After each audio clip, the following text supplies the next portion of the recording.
नैमिषे श्रुतमासीन मभिवाद्य महामतिम कथा अमृत रसास्वाद कुशल सौनको ब्रवीत। एक बार की घटना है, ब्रह्मा जी का मनोमय चक्र, उनका जो मानसिक चक्र है वो भारत पर भ्रमण करने लगा और कहीं उस चक्र को शांति नहीं मिली। वह चक्र नैमिष में आकर के, इसी उत्तर प्रदेश में नैमिषारण्य है,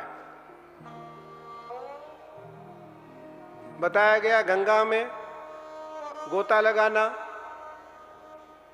भागवत जी को सुनना, मंदिर में जाकर के दर्शन करना, महात्माओं का चरण स्पर्श करना और भगवान नारायण के मूल मंत्र जपना, ये सब पांचों एक समान है।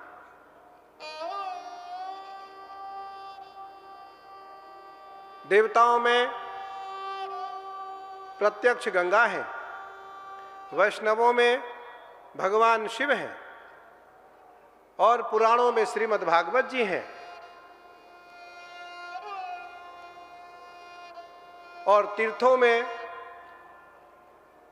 काशी है, यनुत्तमा, ये उत्तम सबके सब व्रत हैं। इन जगहों पर अगर कोई जाकर के अपने नियमों का किंचित मात्र भी पालन करता है तो उसको निसंदेह दिव्य गति तो मिलेगी ही मिलेगी, लेकिन उसको जीवन में ही भगवान की प्राप्ति हो जाएगी। उसे भगवान अंतर्हित होकर लेंगे, भगवान उसको अपने हृदय में धारण कर लेंगे। इस कथा के प्रति रुचि रखने वाले जो प्रधान यजमान हैं,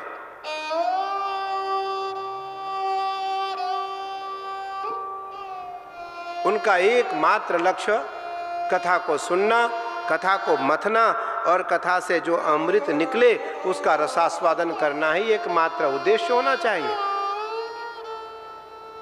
ब्रह्मा जी का मनोमय चक्र भारत में भ्रमण करने लगा, कहीं उसको स्थिरता नहीं मिली, कहीं शांति नहीं मिली, तो वो जाकर के नैमिष क्षेत्र में, नैमिषारण्य, अरण्य कहते हैं वन को, नैमिष कहते हैं एक निमिष को, आंख की जो पलकें गिरते उतने देर को एक निमिष कहते, और उतने देर तक ब्रह्मा जी का मनोमय चक्र नैमिषारण्य में आकर के स्थिर हुआ, इसलिए वो नारायण चक्र बना, नारायण तीर्थ बना।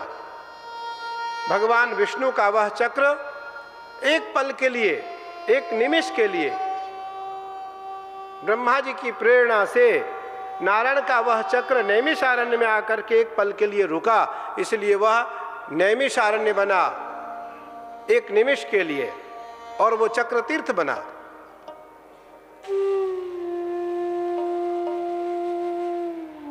तो नैमिषे सूतमा सीन मभिवाद्य महामतिम कथामृत रसास्वाद कुशल सौनको ब्रवीत।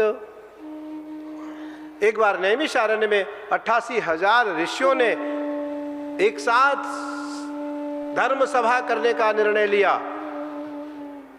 और उसमें सूत जी 16 साल के हैं, उनको मंच पर बिठाया गया और 88,000 ऋषि सब के सब सुनने के लिए बैठे और उन ऋषियों ने सूत जी से सारे प्रश्न करने लगे। 6 प्रश्न हुआ और उन 6 प्रश्नों का उत्तर सूत जी के द्वारा एक एक प्रश्नों का उत्तर ऋषियों को प्राप्त होने लगा।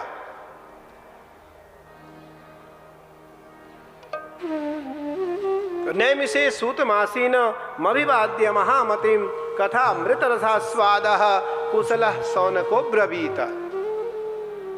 लेकिन सौनक जी उस कथा को केवल सुनते नहीं हैं, कथा को सुनते हैं, कथा को मथते हैं और कथा को मथने के बाद उससे जो अमृत निकलता है उस अमृत का रसास्वादन करते हैं।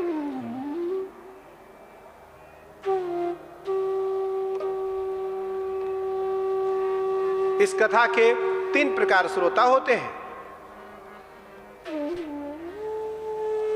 सबसे पहले श्रोता जो आगे पंक्ति में बैठे हैं, श्रोता सुने, मंथन करे, उसका रसास्वादन करे।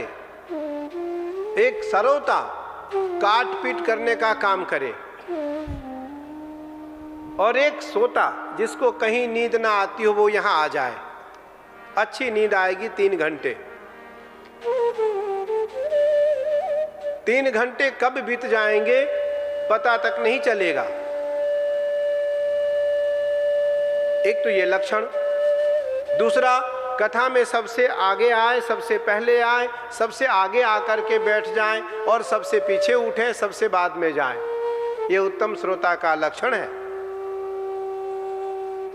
मध्यम श्रोता बीच में आए, सिर झुका करके आए, जहां जगह मिले वहीं बैठ जाएं। जब तक कथा सुने मन से सुने, जब कथा न सुनने का मन हो तो नमस्कार करके, कथा को प्रणाम करके, पोथी को प्रणाम करके धीरे से, बिना किसी को बाधा पहुंचाए धीरे से चले जाएं।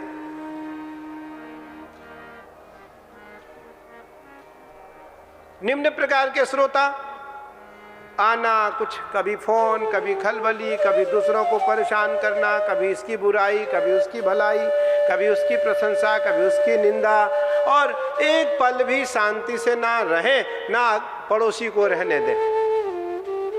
ये तीसरे श्रोता का लक्षण है।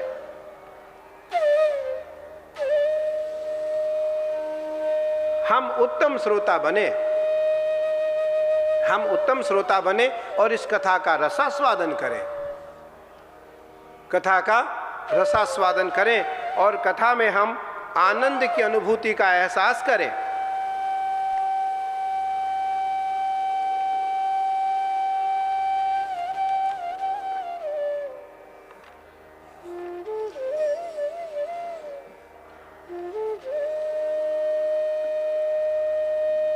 कथा चात्र भविष्यति, कथा चात्र भविष्यति।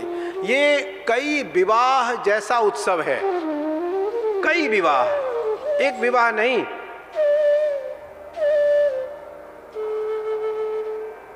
इस कथा को सुनने वाले जो आगे बैठे हैं वो सब के सब प्रबुद्ध जन हैं।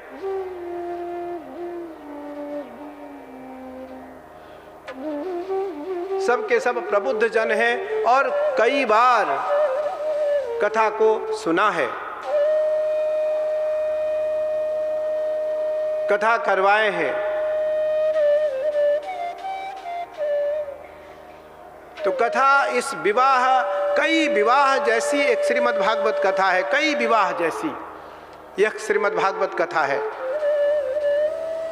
कितने दिनों से इसकी तैयारी करनी पड़ती है, पत्र, निमंत्रण पत्र छापना पड़ता है, निमंत्रण पत्र छपवा करके घर घर में भेजना पड़ता है और घर घर में भेज करके इसे सादर आमंत्रण के रूप में स्वीकार करने का अनुमोदन मांगा जाता है कि हमारे निमंत्रण को सहर्ष स्वीकार करें आप और आने की अनुमति प्रदान करें, आने की स्वीकृति प्रदान करें।